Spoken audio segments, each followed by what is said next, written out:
Tayo po ay sama-samang dumulog sa Diyos sa pananalangin. O Diyos na aming Ama na nasa langit, may likha ng langit at lupa. Diyos na aming sinasamba sa Espiritu at katotohanan. Diyos na aming pinaglilingkuran. Diyos na aming pinupuri at pinararangalan. Sa umagang ito, O Diyos, kami po ay buong pagpapakumbaba na nagpapasalamat, nagpupuri at patuloy, O Diyos, na dinadakila ka. Salamat sa panibagong araw, salamat sa panibagong buhay. Sa umagang ito, Panginoon, pakalinisin mo ang aming mga puso. Patawarin mo kami sa aming mga pagkukulang at kasalanan. At sa oras na ito, O Diyos, aming pong hinihiling ang kapangyarihan ng iyong banal na Espiritu na siyang patuloy na manguna, pumuspos sa aming buhay. Salamat, O Diyos, sa napakagandang araw na ito. Sa iyo ang kaprihan, karangalan, at pinakamataas na pagsamba. Sa pangalan ng iyong bugtong na anak na si Jesus. Amen at Amen. Bigyan natin ng the best clap offering ang ating Panginoon sa umagang ito. Hallelujah. Ang topic po natin ngayon sa ating sama-samang pagbubulay-bulay ay pinamagatan kong Faith honors him whom it trusts. Faith honors him whom he trusts. Ang pursuit for holiness o yung atin pong tinatawag na pagsisikhay o patuloy na pagganap para tayo po ay magkaroon ng isang tinatawag na kabanalan o pamumuhay ng kabanalan at pag-ibig din naman at the same time sa ating Diyos ay kinakailangang ito po ay laging hinahanap o nilolong ng isang mananampalataya. Yung pamumuhay ng may pag-ibig at kabanalan sa ating Panginoong Diyos. Subalit, unless na magawa natin ito ng tinatawag na ayon doon sa kalooban ng ating Panginoong Diyos, yung pursuit natin sa holiness ay naroroon na maitutuwid o maitatama. O sabihin natin na mabibigyan natin ng kaluwalhatian ang ating Panginoong Diyos habang tayo po ay nagpupursuit doon sa holiness. Kinakailangan po, mga mahal kong kapatid, kaibigan sa Panginoon, yung pursuit natin sa holiness ay empowered ito, no? It is empowered by faith doon sa mga pangako ng ating Panginoong Diyos. Tingnan nga po natin yung Romans chapter 4 verse 20. Sa Romans chapter 4 verse 20, ganito po ang sabi ng kanyang salita. Hindi siya nag-alinlangan sa pangako ng Diyos. Sa halip, lalo siyang lumakas dahil sa kanyang pananampalataya at nagpuri pa sa Diyos. Sa English po sabi niyan, no unbelief made him waver concerning the promise of God, but he grew strong in his faith, giving glory to God. So makikita po natin dyan, ang pinatutungkulan po, mga mahal kong kapatid sa Panginoon dyan, ay walang iba kundi si Abraham. No? Si Abraham, a man of faith. No? The father, ang ating patriarka na kung saan ay ang ating kapatid na si Amang Abraham. At makikita natin na ang ating Panginoong Diyos ay lubusang nagpahayag o nagpakahayag sa pamamagitan ng kanyang anak na si Jesucristo na napako doon sa krus ng Kalbaryo, no? At siya ay muling nabuhay noong ikatlong araw mula sa kamatayan sa krus ng Kalbaryo. Siya'y inilibing at ng ikatlong araw ay muling nabuhay. At ito po yung sinasabi ng Romans chapter 4 verse 25, siya'y ipinapatay dahil sa ating mga kasalanan at muling binuhay upang tayo'y mapawalang sala. upang tayo'y mapawalang sala. So, yung kapahayagan ng ating Panginoong Diyos ay inihayag niya sa pamamagitan ng kanyang anak.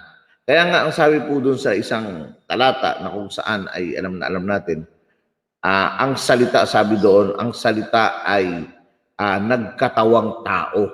Yun, no? Ang salita ay nagkatawang tao at namuhay, nakapiling natin.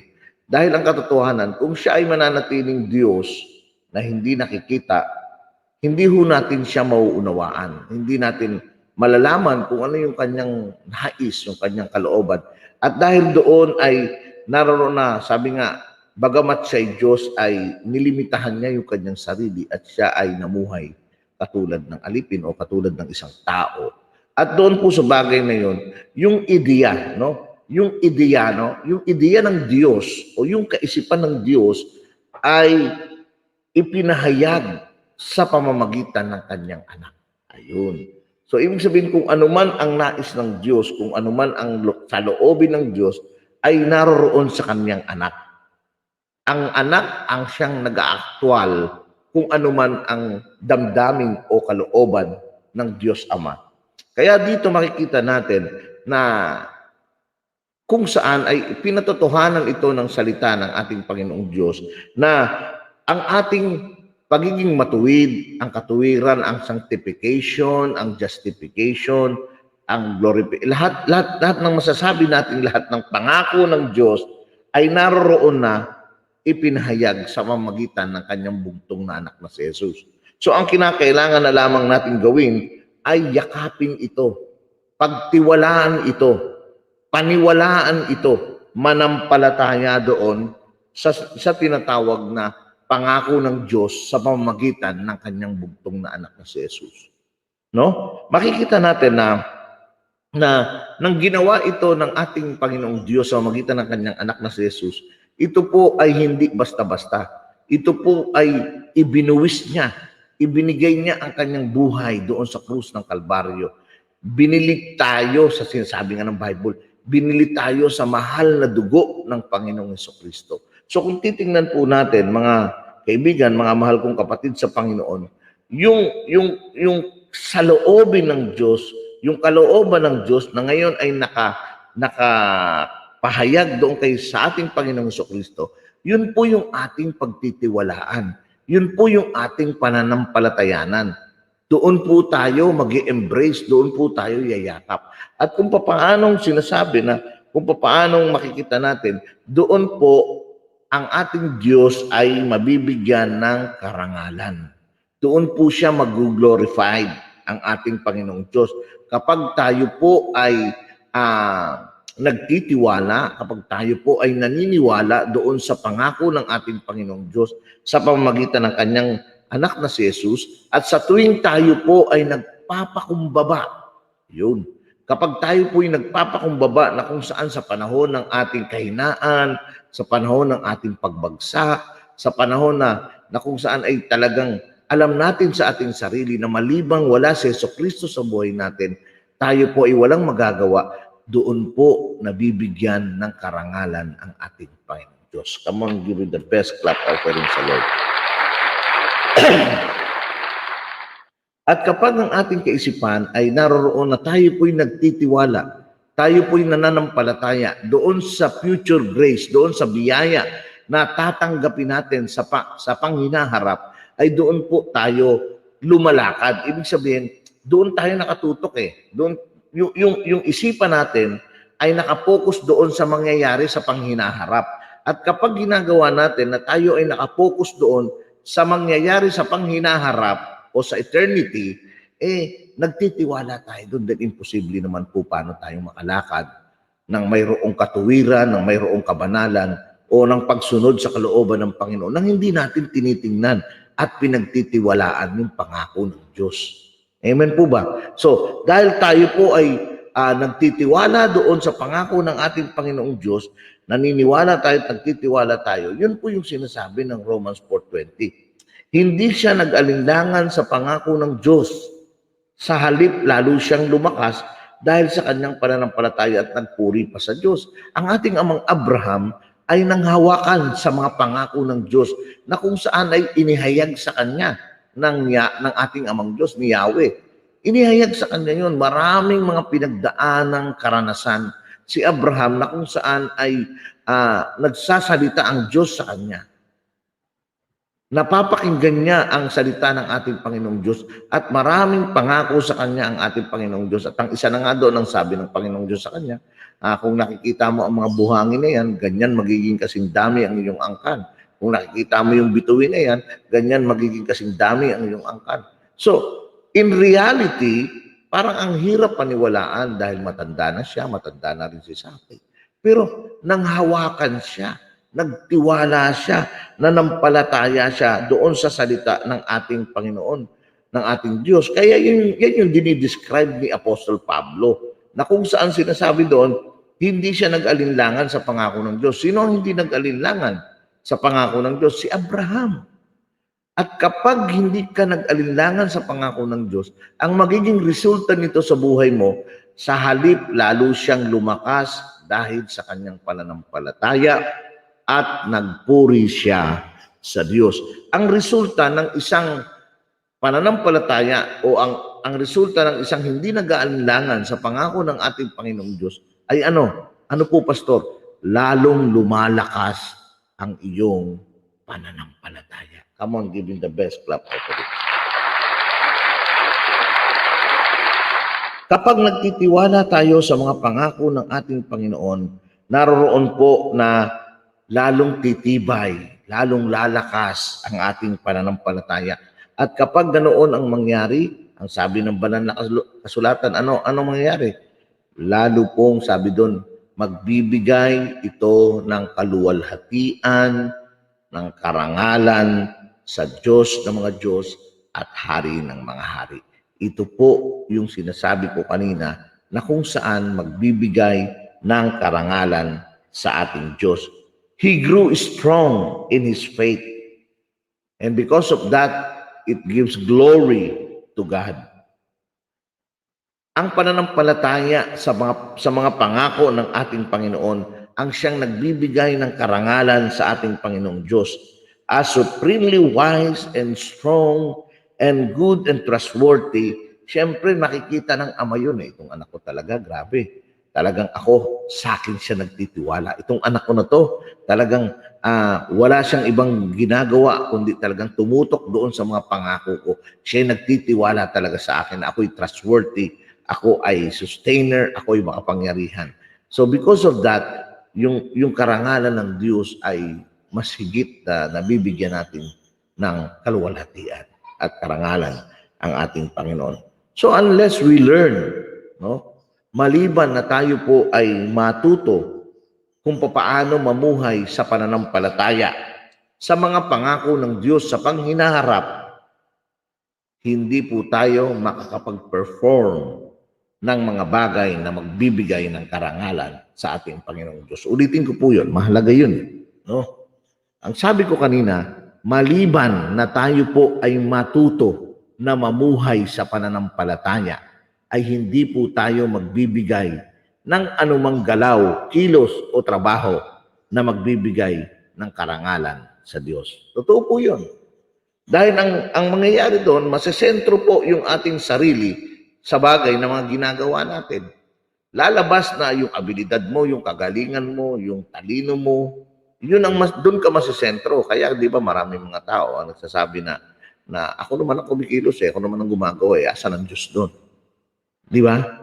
Pero kung makikita natin ang ating sarili that we are fully dependent sa mga pangako ng Panginoon at tayo nagtitiwala sa mga pangako ng Diyos, ito po yung magbibigay ng karangalan sa Diyos. Sa tuwing ginagawa natin na tayo po'y namumuhay araw-araw ayon sa pananampalataya, walk by faith, not by sight.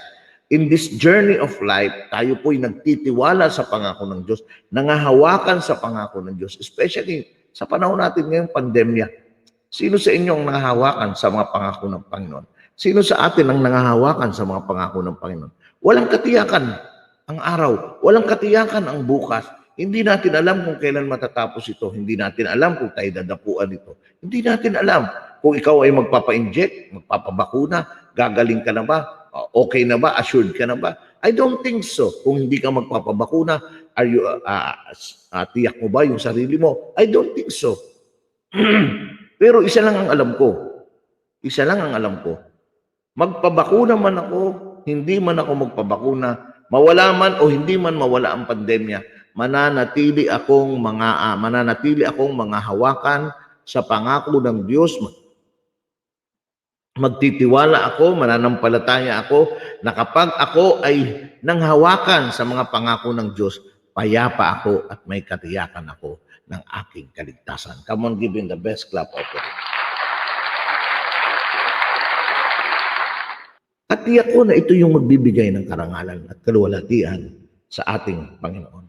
At dahil doon makakapag-perform ako ng mga religious rigors na magbibigay ng karangalan sa ating Panginoong Diyos. He is glorified. He is glorified when the power to be holy comes through humble faith in future grace. Doon po nabibigyan ng kaluwalhatian ng ating Panginoon. Sa tuwing nakikita niya ang kanyang mga anak na nagpapakumbaba at patuloy na nanghahawakan sa mga pangako ng Diyos sa panghinaharap. Doon po siya naluluwalhati. Sabi po ng ating kapatid na si Martin Luther, faith honors him whom it trusts with the most reverent and highest regard, since it considers him truthful and trustworthy. The trusted giver gets the glory. According to Martin Luther. So my dear brothers and sisters in Christ, as we close this bread from heaven or yung ating pagbubulay-bulay, ito po yung nagbibigay karangalan sa ating Panginoong Diyos. Yung patuloy tayong manghawakan sa kanyang banal at dakilang pangako. Sapagkat tuwing gagawin natin ang mga bagay na ito, lalakas po ang ating pananampalataya. At kapag lumakas ang ating pananampalataya, tayo'y magpupuri at magbibigay ng karangalan sa bawat lahat ng ating ginagawa, magbibigay tayo ng karangalan sa Diyos. At kapag nagbibigay tayo ng karangalan sa Diyos at nakita ng Diyos na tayo'y nangahawakan sa kanyang mga pangako, ang Diyos po'y malulugod, ang Diyos po'y mabibigyan ng karangalan, doon po siya naluluwalhati, mga mahal kong kapatid sa Panginoon. Kaya ngayong umaga, sa buong maghapon, patuloy po tayong manghawakan at magtiwala sa ating Diyos na buhay na may kakayanang patuloy na bigyan tayo ng isang buhay na masagana, isang buhay na full of security, isang buhay na hahantong hindi lamang dito sa lupa hanggang doon sa kanyang piling sa langit. Magkakasama-sama tayo sa pamamagitan ng kanyang dakilang pangako. Tayo pong lahat ay manalangin. O Diyos na makapangyarihan sa lahat, may likha ng langit at lupa. Salamat po, Panginoon, sa iyong mabiyayang mensahe na inihatid sa bawat isa sa amin. Lord, mga hawakan po kaming patuloy at magtitiwala kami at mananampalataya sa mga pangako na iyong tinuran sa iyong salita. Salamat po, Panginoon. Palakasin mo ang aming pananampalataya at patuloy po kaming nagpapakumbaba, Panginoon, na maliban sa iyo, wala po kaming magagawa. Maraming salamat po sa pangalan ni Jesus. Amen at amen. Muli, magandang umaga mga mahal kong kapatid sa Panginoon. Magandang umaga, Ate Madeline dyan sa Brunei. God bless you. Patuloy po tayong mag-ingat at patuloy nating ibigay ang pinakamataas na karangalan sa Panginoon. Soli Deo Gloria.